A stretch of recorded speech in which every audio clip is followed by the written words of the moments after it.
Hi అండి. XL యొక్క బేసిక్స్‌ని మనము ముందు వీడియోలో చూసాం. ఇప్పుడు మనము ఈ ట్యాబ్స్‌లో ఉన్న ప్రతి ఒక్క ఆప్షన్‌ని ఎలా యూజ్ చేయాలో ఇన్ డీటెయిల్డ్‌గా చూద్దామండి. ఈరోజు మనము హోమ్ ట్యాబ్ గురించి చూద్దాం. అందులో ఉన్న ప్రతి ఒక్క గ్రూప్‌ని మనం టచ్ చేస్తూ దాన్ని ఎప్పుడు ఎలా వాడాలో మీకు క్లియర్‌గా చెప్తాను. దానికోసం నేను మీకొక డేటా అనేది తీసుకొచ్చేసాననమాట. అండ్ అలాగే మనం ఒక్కసారి లాస్ట్ టైం ఏమైతే చెప్పుకున్నామో జస్ట్ ఒక 1 మినిట్ రివైజ్ చేసేస్తానండి. మనం చూసారా నేను ఫిక్స్డ్ అసెట్స్ అని ఈ ఫైల్‌కి నేమ్ ఇచ్చాను. అంటే మనం చెప్పుకున్నాం కదా! మనం ఇచ్చిన పేరు ఇక్కడ ఉంటుందన్నమాట టైటిల్ బార్‌లో. ఇది క్విక్ యాక్సెస్ టూల్ బార్. వీటినన్నిటిని ట్యాబ్స్ అని చెప్పుకున్నాము. కింద ఉన్నవేమో గ్రూప్స్. ఈ రెండిటిని కలిపితే రిబ్బన్ అండి. ఆ తర్వాత మనకి ఆ సెల్ ఎక్కడైతే యాక్టివ్‌గా ఉందో అక్కడే మనకి పేరు ఇలా చూపిస్తుంది. దీన్ని మనం నేమ్ బాక్స్ అనేసి చెప్పుకున్నాం. అయితే సెల్ ఎక్కడైతే యాక్టివ్‌గా ఉందో అక్కడ డేటా లోపల ఏముందో అదేసి ఇక్కడ మనకి ఫార్ములా బార్‌లో అనేది కనిపిస్తుంది. ఓకేనా? ఆ తర్వాత కిందకొచ్చేస్తే ఇక్కడ మనకి చెప్పుకున్నాం కదండీ! మనం కొన్ని షీట్స్ అనేది యాడ్ చేసుకోవచ్చు. మీరు చూసినట్టయితే ఇక్కడ మనకి చాలా షీట్స్ అనేవి ఉన్నాయి. నేను ఆ షీట్స్‌కి నేమ్స్ కూడా మనం మార్చుకోవచ్చు అని చెప్పేసి మీకు ఆల్రెడీ చెప్పడం జరిగింది. సో, ఇదండి. మనం ఇది చూసారా? ఎంత అయినా సరే మనం డేటాని ఎక్సెల్ షీట్‌లో ఇన్‌పుట్ చేస్తూనే వెళ్ళొచ్చనమాట. సో, చూద్దామా మరి? ఈ హోమ్ ట్యాబ్‌లో ప్రతి ఒక్క గ్రూప్‌ని ఎలా యూజ్ చేయాలో మనం తెలుసుకుందాం. ఇక్కడ ఫస్ట్ మనం ఇలాగ డేటా అనేది టైప్ చేసేస్తామండి. ఓకేనా? మీరు ఏదో ఒక డేటా అనేది ఎక్సెల్‌లో టైప్ చేసేస్తారు. ఆ తర్వాత మనము ఇక్కడ మనకి ఫాంట్ సైజ్ అండి. అంటే ఇప్పుడు మనం నోట్‌బుక్‌లో రాసేటప్పుడు మన హ్యాండ్ రైటింగ్ ఒక్కొక్కసారి కర్సివ్ రాస్తాము. లేకపోతే ఒకసారి నార్మల్‌గా రాస్తాము. ఒకసారి స్లాంటింగ్‌గా రాయొచ్చు. అలాగనమాట. ఇక్కడ మనకి మనం ఫస్ట్ ఫాంట్ గురించి డిస్కస్ చేసుకుంటున్నామండి. ఫాంట్ గ్రూప్ గురించి డిస్కస్ చేసుకుంటున్నాం.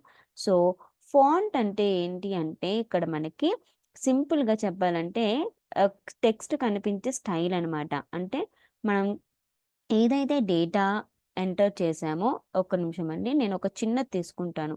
చూడండి. ఇక్కడ మనకి డేటా ఇలా ఉందండి. ఈ డేటా రైటింగ్ అనేది ఎలా ఉండాలి అనేది మనం ఏం చేయొచ్చండి, ఫాంట్‌లోకి వెళ్ళి ఇన్ని స్టైల్స్‌లో డేటా అనేది మనము ఇన్‌పుట్ చేసుకోవచ్చు. ఒకవేళ చూసారా నేను వైడ్ లాటిన్ అని ఉంది. ఈ స్టైల్ ఇచ్చాననుకోండి మనకి స్టైల్ అనేది మారుతుందనమాట. టెక్స్ట్ స్టైల్ అనేది మారుతుంది. అలా కాకుండా వేరే స్టైల్స్ కూడా ఉన్నాయి. ఇదిగోండి కర్సివ్‌గా కావాలంటే కర్సివ్‌గా అలాగా మీకు చాలా స్టైల్స్ అనేవి ఫాంట్‌లో మీకు అవైలబుల్‌గా ఉంటాయి. ఇప్పుడు ఇది ఫాంట్ అండి. మనకి టెక్స్ట్ స్టైల్‌ని మారుస్తుంది. అలా పక్కన ఇంకా ఫాంట్‌కి పక్కనే వెళ్తే మీకు ఫాంట్ సైజ్ అనేది కనిపిస్తుంది. ఈ ఫాంట్ సైజ్ అంటే ఏంటి అంటే, మనం ఇచ్చిన టెక్స్ట్ ఏదైతే ఉందో అది ఎంత సైజ్‌లో ఉండాలి. కొన్నిసార్లు మనము హెడ్డింగ్ అయితే పెద్దగాను, లోపలున్న ఏదన్నా మ్యాటర్ కొంచెం చిన్నగాను రాస్తాం కదా! అలా సైజ్‌ని అనేది ఇక్కడ ఫాంట్ సైజ్ ద్వారా మనం అడ్జస్ట్ చేసుకుంటాము. ఇప్పుడు చూడండి ఇది హెడ్డింగ్ కదా!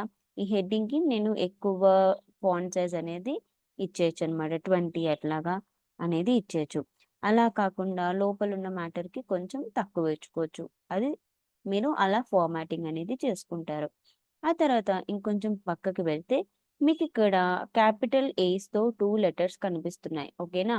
మీరు బాగా అబ్జర్వ్ చేస్తే మీకక్కడ ఒకటి అప్‌వర్డ్ యారో ఉంటుంది. ఇంకొకటి డౌన్ యారో ఉంటుంది.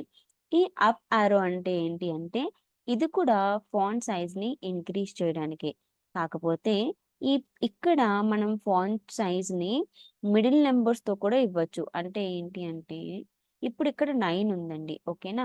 మనకిక్కడ లిస్ట్‌లో ఏముంది చూడండి 10, 11, 12, 14 ఉంది. కానీ 13 లేదు. కానీ మీకు 13 ఫాంట్ సైజ్ కావాలి. సో, ఇక్కడ మీరు టైప్ చేసుకొని 13 అని చెప్పేసి ఎంటర్ చేయొచ్చు. 13 ఫాంట్ సైజ్ కూడా వస్తుంది. ఓకేనా? అలా కాకుండా ఇక్కడ టైప్ చేయకుండా అండ్ అలాగే డ్రాప్ డౌన్‌కి వెళ్ళకుండా జస్ట్ సింపుల్‌గా అక్కడ పెట్టి మీరు ఒక 2గా ఇంక్రీజ్ అనేది చేసుకోవచ్చు ఫాంట్ సైజ్‌ని. ఇక్కడ మనకి ఏలో 2 అంటే మల్టిపుల్స్ ఆఫ్ 2లో అనేది ఇంక్రీజ్ అవుతుందన్నమాట సైజ్. ఇక్కడ మీరు నంబర్ అబ్జర్వ్ చేస్తూ ఉండండి. మనం ఇంక్రీజ్ చేసిన ప్రతిసారి 1416 అయింది, 1618 అయింది. అలాగా ఫాంట్ సైజ్ అనేది 2 పెరుగుతుంది. సేమ్ అలాగే ఏ డౌన్‌వర్డ్ యారో ఉన్న దగ్గర ఫాంట్ డిక్రీజ్ అవుతుంది. కానీ 2 గానే 2, 2, 2 చూసారా? 18, 16 అయింది. 16, 14, 14, 12 అలాగా 2 గ్యాప్‌లో మనకి డిక్రీజ్ అవుతుంది. ఇలా కాకుండా మీరు ఏ ఆప్షన్ అన్నా యూజ్ చేసి మీరు ఫాంట్ సైజ్‌ని ఇంక్రీజ్ కానీ, డిక్రీజ్ కానీ చేసుకోవచ్చు. అలా కాకుండా 2లోనే మల్టిపుల్స్ ఆఫ్ 2లోనే కాకుండా మిడిల్ నంబర్ 15 కావాలండి మీకు. 15 ఫాంట్ సైజ్ కూడా మీరు ఇక్కడ టైప్ చేసుకొని మీరు ఫాంట్ సైజ్‌ని అప్లై అనేది చేసుకోవచ్చు. ఆ తర్వాత మీరు ఇంకొంచెం కిందకొస్తే మీకిక్కడ బి అనేది క్యాపిటల్ బి కనిపిస్తుంది. ఈ క్యాపిటల్ బి దేనికి అంటే, మనం ఒక్కొక్కసారి కొన్ని లెటర్స్‌ని చాలా డార్క్‌గా రాయాల్సొస్తుంది. ఎందుకంటే అది హైలైట్ చేయడానికనమాట. అక్కడున్న ఆ లెటర్, ఆ డేటా ఏదైతే ఉందో దాన్ని హైలైట్ చేయడానికి, చూపించడానికి ఒక్కొక్కసారి డార్క్‌గా రాయాల్సొస్తుంది. అలా డార్క్‌గా రాసే సిట్యుయేషన్ వచ్చినప్పుడు మనం ఈ బి అనేది యూజ్ చేస్తాం. బి అంటే బోల్డ్ అనమాట. బోల్డ్‌గా అంటే కొంచెం డార్క్‌గా అనేది కనిపిస్తుంది. మనం ఎగ్జాంపుల్ చూద్దాం. ఇప్పుడు 3.34% ఉంది కదా! ఈ మిగిలిన పర్సెంటేజ్‌తో పోల్చుకుంటే ఈ 3.34 నాకు కొంచెం డార్క్‌గా కావాలి. అంటే నాకు కొంచెం డిఫరెన్షియేషన్ చూపించడానికి కావాలి. అప్పుడు నేను ఈ బి అనే ఆప్షన్‌ని చేసుకోవచ్చు. చూసారా? ఈ మిగిలిన 3తో పోల్చుకుంటే, ఈ మిగిలిన 3తో పోల్చుకుంటే వేరే ఆ పర్సెంటేజ్‌తో పోల్చుకుంటే మీకు ఈ పర్సెంటేజ్ అనేది కొంచెం డార్క్‌గా అనేది కనిపిస్తుంది. ఇది బోల్డ్ అండి. కావాలంటే తీసేయాలి అనుకున్నప్పుడు సేమ్ అదే మళ్ళీ నొక్కేయండి. బోల్డ్ అనేది పోతుంది. తర్వాత ఇంకొంచెం పక్కకొస్తే ఇది ఇటాలిక్ అండి. మీరు కొన్ని డాక్యుమెంట్స్‌లో చూసే ఉంటారు. కొన్ని టెక్స్ట్ కొంచెం స్లాంటింగ్‌గా కనిపిస్తూ ఉంటాయి. లాటిన్ వర్డ్స్ కానీ, గ్రీక్ వర్డ్స్ కానీ, మనకి మిడిల్ ఆఫ్ ద పారాగ్రాఫ్‌లో కొన్ని స్లాంటింగ్‌గా రాసి ఉంటాయి. అది ఇటాలిక్ యూజ్ చేసి మనం రాయొచ్చనమాట. ఇప్పుడు చూడండి మీరు ఇక్కడ నేను ఫర్నిచర్ అండ్ ఫిక్స్చర్ ఉంది కదా! ఒకసారి నేను ఫాంట్ సైజ్‌ని మీకు కనిపించేలాగా 11కి తీసుకెళ్తున్నాను. ఇప్పుడు చూడండి ఇటాలిక్ అప్లై చేస్తే ఎలా వచ్చిందో. కొంచెం స్లాంటింగ్‌గా అనిపిస్తుంది కదా! ఇటాలిక్ తీసేస్తే చూడండి స్ట్రెయిట్. ఇటాలిక్ పెడితే కొంచెం స్లాంటింగ్. అది. ఇది ఇటాలిక్ అన్నమాట. తర్వాత మీరు పక్కకొచ్చేస్తే మీకు యూ అని రాసింది కింద ఒక లైన్ ఉంది. దాన్ని అండర్‌లైన్ అన్నమాట. అంటే మీరు ఏదైనా వర్డ్ రాసినప్పుడు దాన్ని అండర్‌లైన్ చేసి కూడా ఒక్కొక్కసారి మనము హైలైట్ చేస్తాం కదా! అలా అండర్‌లైన్ చేయాలి అనుకున్నప్పుడు కూడా మీరు ఇది యూజ్ చేయొచ్చు. ఇప్పుడు చూడండి నేనిక్కడ ఏదన్నా రాస్తానండి. అంటే ఇప్పుడు నాకు ఆహ్, ఇది అసెట్స్ ఇవన్నీ అసెట్స్ కదండీ! అసెట్స్ అని చెప్పేసి రాసాను. ఈ వర్డ్ నేను నార్మల్‌గా రాసాను. అంటే అండర్‌లైన్ కానీ, హైలైట్ చేయలేదు. ఒకవేళ మీరు ఆ సెల్‌ని సెలెక్ట్ చేసేసి అండర్‌లైన్ ఇచ్చేసారనుకోండి. ఇప్పుడు చూసారా మీరు అబ్జర్వ్ చేస్తే అసెట్స్‌కి కింద అండర్‌లైన్ అనేది వచ్చేసింది. ఇలా అన్నమాట. అది అండర్‌లైన్ అండి.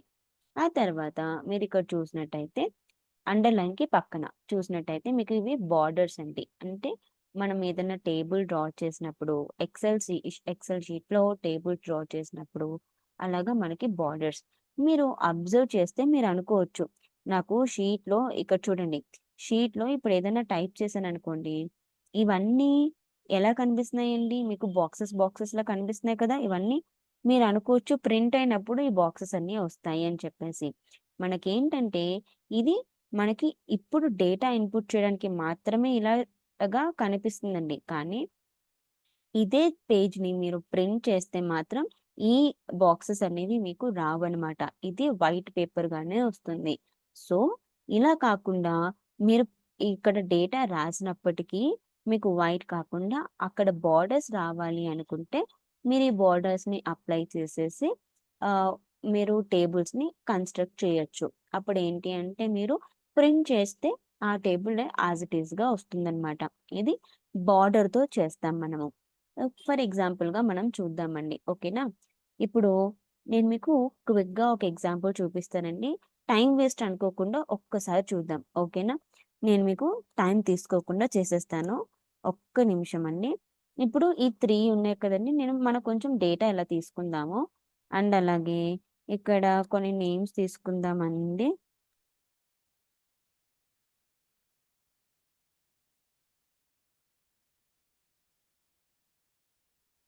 ఇలాగా నేను 6 వరకు తీసుకుంటానండి. మనకి టైం వేస్ట్ అవ్వకుండా. ఒక డేటా ఓకేనండి. తర్వాత వీళ్ళు ఎంప్లాయీస్ అనుకోండి. వీళ్ళ ఎంప్లాయీ ఐడీ కానీ, లేకపోతే సాలరీ కానీ, సాలరీ ఇచ్చేద్దాము మనము. మల్టిపుల్స్ ఆఫ్ ఎవరన్నా ఈ పేరు గల వాళ్ళుంటే ప్లీజ్ నన్ను తిట్టుకోవద్దు. మీకు తక్కువ సాలరీ, ఎక్కువ సాలరీ ఇవ్వట్లేదు అని చెప్పేసి జస్ట్ ఎగ్జాంపుల్ సేక్ అండి. ఓకేనా? ఏమనుకోవద్దు ప్లీజ్. ఇది ఒక డేటా అండి. ఓకేనా? ఇక్కడ మనకి యాక్చువల్‌గా మనం ఏమన్నా బార్డర్స్ ఇచ్చామా అంటే ఇవ్వలేదండి. కానీ ఇక్కడ మీకెలా చూపిస్తుందంటే ఇలా బాక్సెస్ ఉన్నాయి. సో, ప్రింట్ చేస్తే కూడా ఈ బాక్సెస్ వస్తాయేమో అనేసి అనుకుంటాం. కానీ రావండి. ఇవి తీసేద్దాము. ఈ ప్రింట్ చేస్తే రావండి. కానీ ఎలా రావో ఒక్కసారి నేను మీకు చూపిస్తాను. ఇప్పుడు మనము ప్రింట్ చేసేద్దాం. దీన్ని ఒక్కసారి వ్యూలోకి వెళ్ళేసి మనము ఇది నేను చెప్తానండి మీకు. ఇది మనం ఎలా చేస్తున్నాము, ఎందుకిలా చేస్తున్నాం అనేసి నేను మీకు క్లియర్‌గా, డీటెయిల్డ్‌గా చెప్తాను. మీరేం వరీ అవ్వాల్సిన పని లేదు.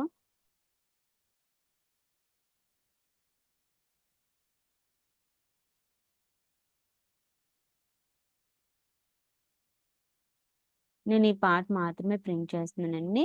సో, వైట్ ఇక్కడ మాత్రమే ఉండేటట్టు చూసుకుంటున్నాను. ఇది ప్రింట్ చేసేసిన తర్వాత మనకిది ఇలా చేసేసిన తర్వాత నేనిది ఇప్పుడు ప్రింట్ చేసేస్తానండి. ఇక్కడికి వెళ్ళేసి ఇది ఇలా ఉంది కదా! ఇప్పుడు నేను దీన్ని సేవ్ చేసేస్తానండి. సేవ్ చేసేసినప్పుడు మీకిక్కడ నేను పీడీఎఫ్‌గా సేవ్ చేస్తున్నానండి. ఓకేనా? పీడీఎఫ్‌గా సేవ్ చేసేస్తాను. డెస్క్‌టాప్ మీద సేవ్ అండి. ఇప్పుడు మీకు ఇది సేవ్ అవ్వగానే ఆ డాక్యుమెంట్ అనేది ఓపెన్ అవుతుంది. చూడండి ఎలా ఓపెన్ అవుతుందో.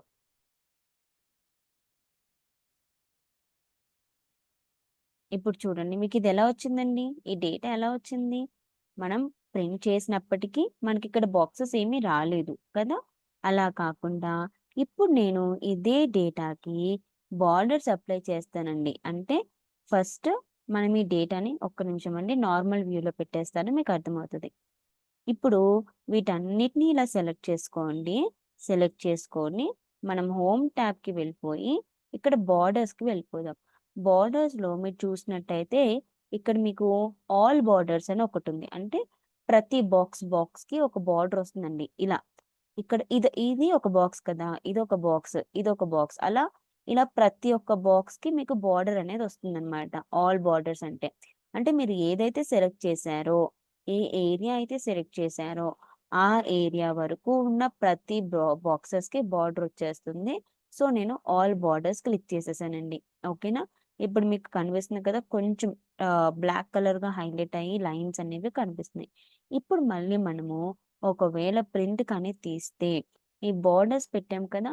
ఇప్పుడు కానీ మనం ఒకసారి పీడీఎఫ్ అంటే నేను నార్మల్‌గా మీకు పేపర్‌తో ప్రింట్ చేసి చూపించలేనండి. అందుకని నేను మీకు పీడీఎఫ్‌గా కన్వర్ట్ చేసి చూపిస్తున్నాననమాట.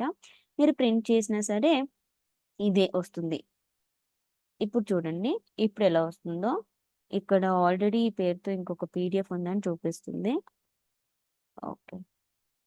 నేను దీనికి ఇంకొక జస్ట్ 1 అని చెప్పేసి ఇస్తాను. ఎఫ్ఏ 1 అని ఇస్తాను. ఇక్కడ సేవ్ చేసేస్తాను. ఇప్పుడు చూడండి మనకి ఎక్సెల్ ఆహ్, ఒక బోర్డర్స్ ఇచ్చినప్పుడు మనం పీడీఎఫ్ ప్రింట్ ఎలా అవుతుందో చూసారా? ఇక్కడేమో మనకి బోర్డర్స్ వచ్చాయి. కానీ బిఫోర్ దాంట్లో ఏమో బోర్డర్స్ రాలేదు. అదండి బోర్డర్స్ కాన్సెప్ట్. అంటే మనకిక్కడ బాక్సెస్ ఉన్నప్పటికీ మనం అలా ఇగ్నోర్ చేయకూడదనమాట. బోర్డర్స్ యూజ్ చేయకుండా. ఓకేనా? బోర్డర్స్‌ని ఎప్పుడూ యూజ్ చేయాలి. మీకెక్కడైనా టేబుల్ కన్‌స్ట్రక్ట్ చేసే పనొస్తే బోర్డర్స్‌ని యూజ్ చేయండి. ఇవున్నాయి కదా! అని చెప్పేసి ఇగ్నోర్ చేయొద్దు. ఇది బోర్డర్స్ అండి. ఇప్పుడు తర్వాత కాన్సెప్ట్‌కి వెళ్దాం. ఇదేంటంటే కలర్‌ని ఫిల్ చేయడం. ఇప్పుడు మనం పెయింటింగ్ చేసేటప్పుడు కలర్ ఫిల్ యూజ్ చేస్తాం కదా! అలా. కానీ ఇక్కడ కలర్ ఫిల్ ఎలా యూజ్ అవుతుంది అనేది చెప్తాను చూడండి. ఇక్కడ మనము రాసాం కదా! కొంతమంది ఎంప్లాయీస్ అనుకోండి. వీళ్ళలో ఇప్పుడు 50,000 లేకపోతే సంజయ్ ఉన్నారు. అంటే సంజయ్‌కి ఎక్కువ సాలరీ వస్తుంది కదా! కొంచెం హైలైట్ చేయాలి అనుకుంటున్నాను. అప్పుడు నేను ఏం చేస్తాను అంటే, ఈ ఫిల్ కలర్‌లోకెళ్ళి ఫస్ట్ మీరు ఆ సెల్ యాక్టివేషన్‌ది ఉంది కదా! దాన్ని తీసుకెళ్ళి మీరు ఎక్కడైతే హైలైట్ చేయాలనుకుంటున్నారో అక్కడ పెట్టండి. అప్పుడు సెల్ యాక్టివ్‌గా ఉంది చూసారా? E10 అనేది యాక్టివ్‌గా ఉంది సంజయ్ అన్న ప్లేస్‌లో. ఇప్పుడు మీరు ఫిల్ కలర్‌కి వచ్చేస్తే మీకిక్కడ చూస్తున్నారు కదండీ! Any colour. మీరు ఏ కలర్ కావాలంటే ఆ కలర్‌ని మనం ఫిల్ చేసుకోవచ్చనమాట. ఇక్కడ నేను యెల్లో తీసుకున్నానండి. ఇక్కడ మనకేమైంది చూసారా? ఆ సెల్ అనేది యెల్లో కలర్‌తో ఫిల్ అయిపోయింది. కొంచెం హైలైట్ చేసినట్టనమాట. తర్వాత మీరు పక్కకొస్తే ఏ అని రాసేసి కింద రెడ్ కలర్‌గా మీకు కలర్ అనేది కనిపిస్తుంది. అంటే ఇది ఫాంట్ కలర్. మీరు రాసారు కదండీ! ఇప్పటివరకు మనం ఏం రాసినా సరే మనకి బ్లాక్ కలర్‌లో వస్తున్నాయి. చూసారా? 1 కానీ, కావ్య కానీ మనం ఏది రాసినా సరే బ్లాక్ కలర్‌లో వస్తున్నాయి. అలా కాకుండా మనకి ఈ కలర్ అంటే మనం నార్మల్‌గా అయితే కలర్ పెన్స్ యూజ్ చేస్తాం. కలర్ రాయడానికి. కలర్‌గా రాయడానికి. ఇక్కడేంటి అంటే ఈ ఫాంట్ కలర్ అన్నమాట. ఈ ఫాంట్ కలర్‌తో మనం రాసే టెక్స్ట్‌ని కలర్‌గా మీరు మార్చుకోవచ్చనమాట. ఏ కలర్ కావాలంటే ఆ కలర్. చూసారా శృతి బ్లూ కలర్. అలా ఏ కలర్ కావాలన్నా మీరు హెడ్డింగ్‌కి ఒక కలర్, పారాగ్రాఫ్‌కి ఒక కలర్ అలా మీరు కావాలంటే మీరు చేంజ్ అనేది చేసుకోవచ్చు. ఆ తర్వాత ఇదండి మీకు ఫాంట్ గ్రూప్ అనేది కంప్లీట్‌గా ఫినిష్ అయిపోయింది.